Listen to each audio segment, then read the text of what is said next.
Hi guys, welcome to my first sort of real foundation review road test video. I want to make this a series on my channel. I have not figured out if I'm going to call it something or I'm going to post these on Fridays or I don't know. I'll do some brainstorming after I film this to try and figure out if there's a series name or when I want to post these, etc. But I have had some requests from you guys to do more foundation type road tests and kind of do check-ins throughout the day. So that is what we're going to be doing today. I did a poll out on my community tab asking you guys which foundation you wanted me to review first. And the number one selection was actually the Bare Minerals new stick foundation. I do have this. I just picked this up yesterday. However, how I've decided I want to test these videos is to give myself a couple of days of trying it kind of behind the scenes, and then come on here and do a full wear test with you guys, having shared some of the things that I've already noticed, because sometimes it takes me a couple of tries with a foundation before I have a fully formed opinion. Sometimes I know right away, and usually that's if I am going to hate it. But in those instances where I think I enjoy a foundation, I feel like giving myself a few days to kind of get to know it before I come on here and film a full day wear test is going to be helpful, because I'm already going to have some observations to share with you guys as we go forward. So that being said, I did just pick this up yesterday. They were out of my shade at my local Ulta and they did just get it back in. So I do intend to do this one, and it had... And based on my polling, this is definitely the one that you guys are the most interested in. So my apologies for not starting with the one you guys are 100% most interested in. I was just able to get my hands on the Tarte Foundcealer first. And so that is actually what I started this week with, to give myself a few days to play with it. I did pick up the shade 16B. This is Fair Light. It says it is a multitasking foundation, broad spectrum SPF 20 sunscreen. That is all it really says on the box in terms of this foundation. Let's see what it says out on Sephora's website. Okay, first up, that's interesting. They are calling this on the website the Tarte Babassu Foundcealer Skincare Foundation SPF 20. Nowhere on this package or on the bottle itself does it say anything about babassu, so I'm not sure where that came into play. But what it says on the website is that it is a vegan makeup and skincare hybrid that is an everyday foundation for achieving an ultra comfortable, natural, radiant finish and custom coverage. It says the coverage is medium, finish is radiant, formulation liquid. It says highlighted ingredients, babassu. I'm not sure what that is. We'll look it up here in just a second. Nourishes, moisturizes, and soothes. It has sunflower seed, which is rich in vitamin A and E, and then hyaluronic acid for retaining moisture and optimal hydration. So from a couple of websites, it seems like babassu is a oil.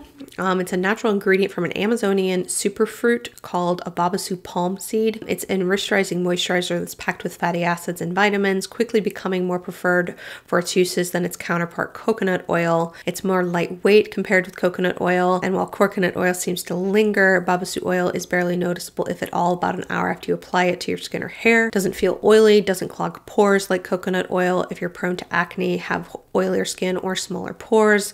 Because it's lighter weight, this babassu also soaks into your skin much more quickly than coconut oil, making it less messy, and may actually protect your skin better than coconut oil because it dries with an undetectable layer that acts as a barrier against free radicals that promote aging and cancer. So that's interesting. I have never heard of this seed oil, and so that's clearly an ingredient that they are using in this formulation. I am now curious where this falls on the ingredient panel, and it's actually fairly high up the ingredient list. I would say it's about a third of the way down, so actually might have a decent amount of this babassu oil in here. So if the description of this foundation wasn't clear enough, this is definitely geared towards people with dry to probably normal skin. I definitely think this is a very hydrating foundation, and I definitely noticed that on my skin. I will agree with this claim about it being a natural radiant finish, because what I get from my skin is just a natural glow. I'm not getting any glow from a pearl pigment or any sort of mica or anything in there that is necessarily going to amp up the glow from a shine perspective or from a pearlized perspective. The radiant finish I'm getting is just from the foundation itself. I also feel like it is definitely medium coverage. You'll see that during the application process. I like the fact that it has some additional SPF in here. This is not the only SPF I would be counting on. I would definitely continue to wear my everyday SPF and then see this just as a bonus SPF on my face. But everything about this foundation, as far as what it said it was going to do, just really appealed to me, and so I was very excited to try this. Now I have to say I actually really do enjoy this packaging. It has one of those pumps that's going to kind of glide up as you pump more out, so it means by the time you get to this, you're going to get every last drop of foundation out of this. The CYO Life Proof foundation is also very similar to this. I much prefer packaging like this than a pump that has just a wand sticking down into the bottom, because I frequently find you end up with a lot of foundation you can't get out, or it's harder to get out rather.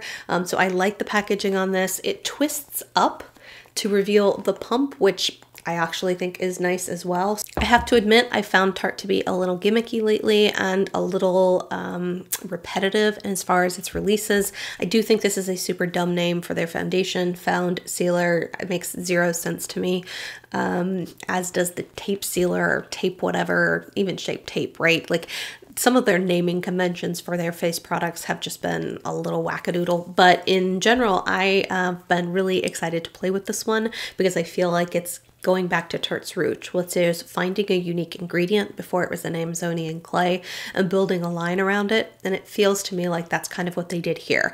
They went and they actually focused on some interesting ingredients and came up with a brand new formulation that I think is hitting a market that we could use more foundations in. I like finding naturally radiant foundations that look really smoothing on the skin. I think we've seen a round of matte full coverage foundations, and we've been so full coverage focused that I'm kind of excited to see a brand go more skincare oriented and more sort of naturally radiant, sort of hydrating. Just a little background on my skin. I do have normal skin. I don't find that I go super dry or super oily, but I definitely find that there are foundations that dry skin people like that just are too hydrating and almost look oily on my skin and don't work for me. And then likewise, I definitely feel that there are some matte foundations that are too matte and then just suck the life out of my skin, and I go from looking normal to looking very, very dry. So I am normal. I am in the middle. I will say I've started using a prescription-based retinol, which has dried my skin out slightly, so I was curious to see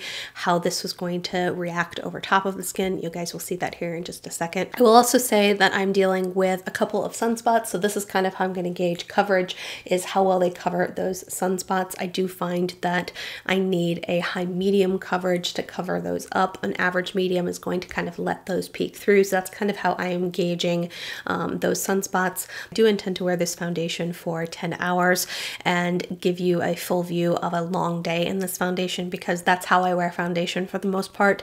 I need it to last for at least 10 hours on me. It's very rare that I'm relying on a foundation to kind of last for 7 or 8 hours, and that's it. I have long days when I work, long days when I travel, and I can't have a foundation crapping out on me by, you know, 4 o'clock in the afternoon. The other thing I want to do right now is show you some foundation swatches, so how this compares to some other shades in my collection, because I think it helps give some context if you are similar to my undertone as to how this might relate. So I'm going to insert those swatches here. Up first, this is the Tarte Foundcealer foundation. I am in the shade 16B Fairlight Beige.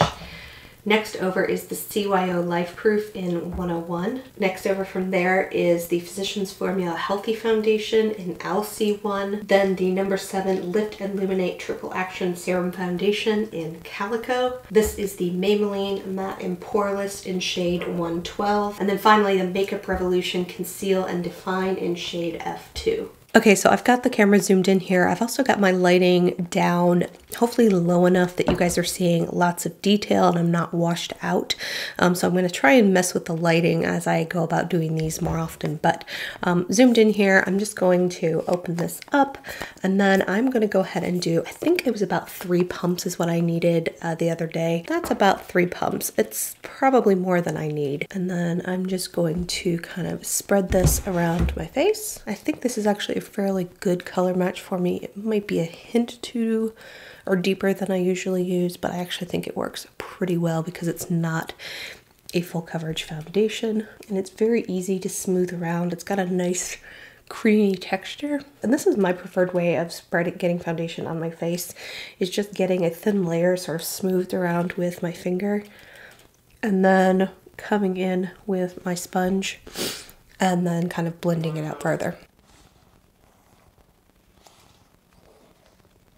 And as you can see, that is just super smoothing on my skin. It's hydrating, but it's not, it's glowy from hydration, not from any sort of like glowy pearl that they've added in.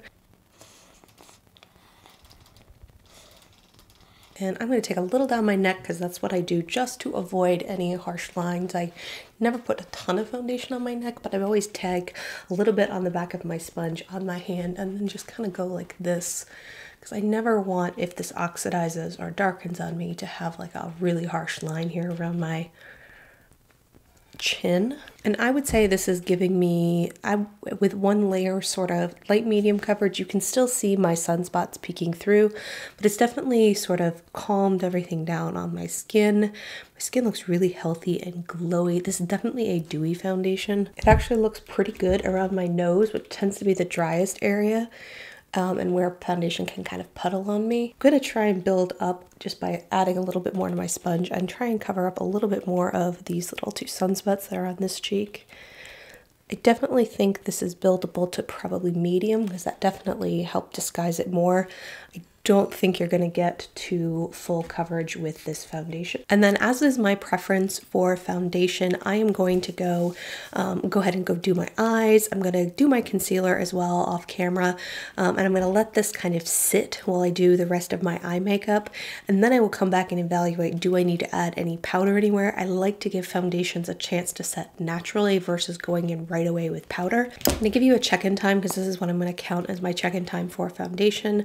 So it is 10:35 in the morning. I'm getting started a little later than I had planned because I had some issues with some lighting that blew a fuse and then just stopped working entirely. So I've been dealing with that. So I'm about an hour or so later than I had wanted to start, but I'm going to wear this for as long as possible. And to be honest, it's going to be a longer day for me anyway. I'm going to stay up and watch Game of Thrones, which comes out at 9 o'clock tonight. And then I also need to pack. So I will probably be up till 10 or 11 o'clock at night tonight. So I can definitely get a full 10-hour wear test, which is going to be my goal for this whole project. Okay, I will get into what's on my eyes and then what else I put on my face at the very end so you guys know, but I did want to check in and kind of tell you how this is setting. It is slightly tacky still. It doesn't feel like greasy or oily, but it's definitely one that I feel like if I didn't go in with a little bit of powder, my bronzer or blush or highlight might stick to it a little bit more. So I'm going to do a teeny tiny light dusting of powder just in areas where I'm going to apply bronzer and blush and stuff on top. And then I'm also going to do a little bit of setting around my nose because I noticed yesterday that it broke down a little on me around my nose area. And for that, I'm just going to use my Hourglass Veil powder. And like I said, I'm using the absolute tiniest amount of powder. And I'm just using that little Real Techniques brush to set around my nose. And then I'm using a Wayne Goss number 13. It's a tiny little powder brush to strategically powder certain areas. As I'm doing this, the other thing I noticed was that this did settle in. I have a little tiny fine line right here where foundation can puddle, and I noticed when I had this on that I was getting a little bit of that around my nose and then a little bit here in that area. So I am actually going to powder that little fine line that I have on my forehead, and you can't really see it right now because my skin is pretty well moisturized, and when my skin is moisturized, I don't notice it as much.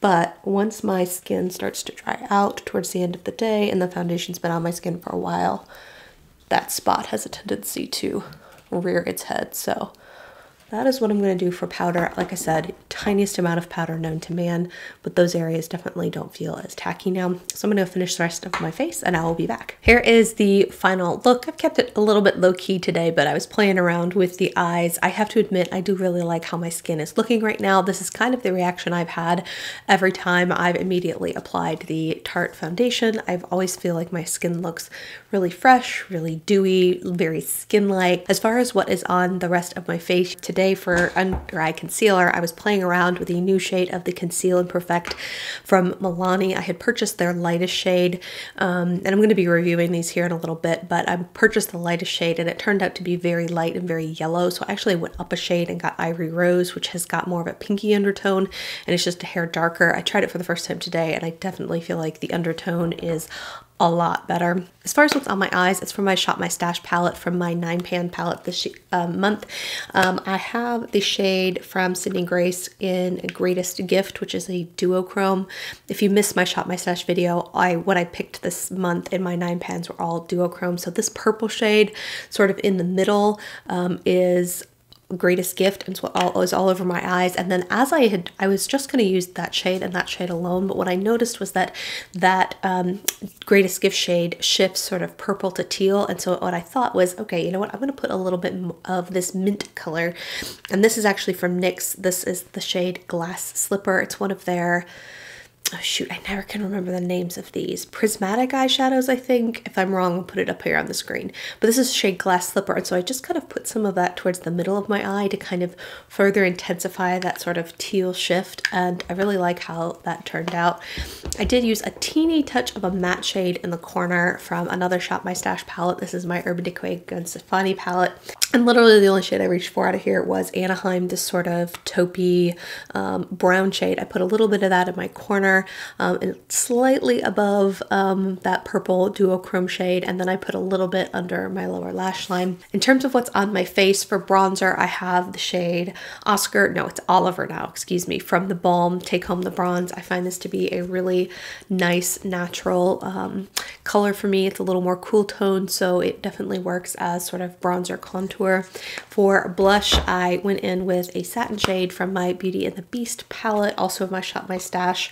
I used this top shade here called See Beyond. It just gives a slight glow, nothing too intense, but I didn't want to use just matte blushes today. And then for my highlight, I reached for my Benefit Dandelion Twinkle. This is the one that's in my project pan, so I just wanted a subtle sort of natural highlight.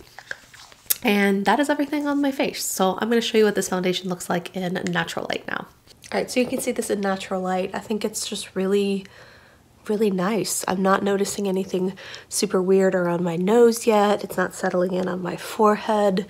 Like I said, I'm getting medium coverage from this. I still see little things peeking through, but like I said, I don't honestly mind that. I feel like it just makes my skin look really skin-like. So yeah, I really like how this has all come together.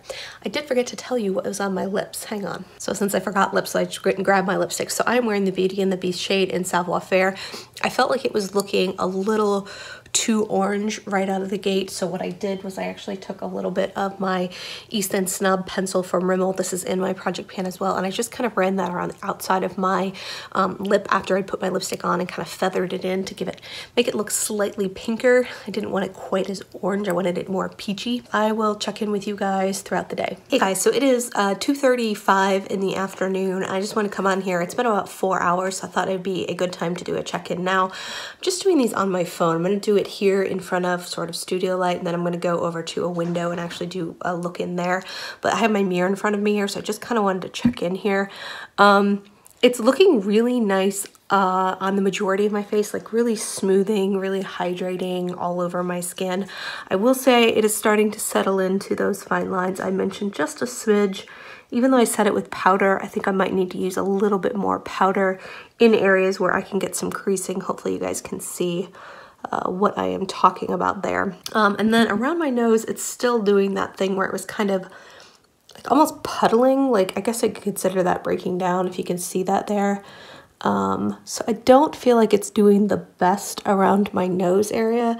So it may mean that I need to do some sort of smoothing primer. Once again, today I didn't put any sort of specific primer on. I just used what was around my skin. Teeny tiny bit of cakiness right here on my chin. This is the area that I will say is drying out the most from the new retinol treatment that I'm doing right now. So I do feel like that may be me just needing to adjust my exfoliation and or my additional hydrating products in the evenings to make this work. I wonder how this very hydrating foundation, if I'd use something more satin matte, how bad it would look right now on my chin in comparison, because I feel like this is a very hydrating foundation. So I would say by and large, I like how it looks. Let's go look in natural lighting. All right, so just standing here in front of a natural window in my stepdaughter's room. I feel like everything's holding up really well. Like I said, I don't really notice anything else I didn't notice in front of the other lights. Like I said, I've got a little bit of creasing here, which I desperately want to like tap out with my finger, but I'm going to avoid because I'm curious if it gets any more into those fine lines by the time I next check in, which will probably be around an 8-hour mark, so 4 more hours from now. All right, guys, so it's a little before 8:30, so I've had this on for 10 hours now, and I feel like it's been a pretty good day to test because I've been doing things around the house and rearranging things and up and down, so I've not just been completely sedentary. Definitely feel like I am a little shinier than I normally am at this time of night, so I definitely feel like this is a very hydrating foundation. I definitely feel like if you have dry skin, you would adore this one, but for me, I am looking a little greasier than I would honestly like to. Let me zoom you really close in here. So as you can see, it has worn off a little bit around my nose. Now I will admit I've had to blow my nose a couple times today, so I'm not surprised when I see foundation sort of gone here because I've done this and blown my nose. So I don't necessarily hold this against the foundation, I guess is what I would say. A little bit of creasing here on my forehead. I don't know if you can see that, but I will say that as it's gotten dewier throughout the day, not really settled in a lot more there. I mean, I actually feel like there's less creasing up here on my forehead than normal. I feel like it looks really hydrated still and still like skin. It's a little cakey on my chin. But all things considered, I think my blush and highlight and bronzer and everything stayed on well today. If I looked at myself at the end of the day, all I would need to do would probably be blot my face. Just do a little bit of blotting in key areas. Yeah, you can definitely see my oil. I'm getting a little oily. That's more oil than I typically have on my face here. So that did just take the shine away on my forehead, and it didn't disturb the makeup at all underneath, and now it just looks almost like freshly applied. So I'm kind of encouraged about that. Just blotting in a couple key areas where I feel like it looks a little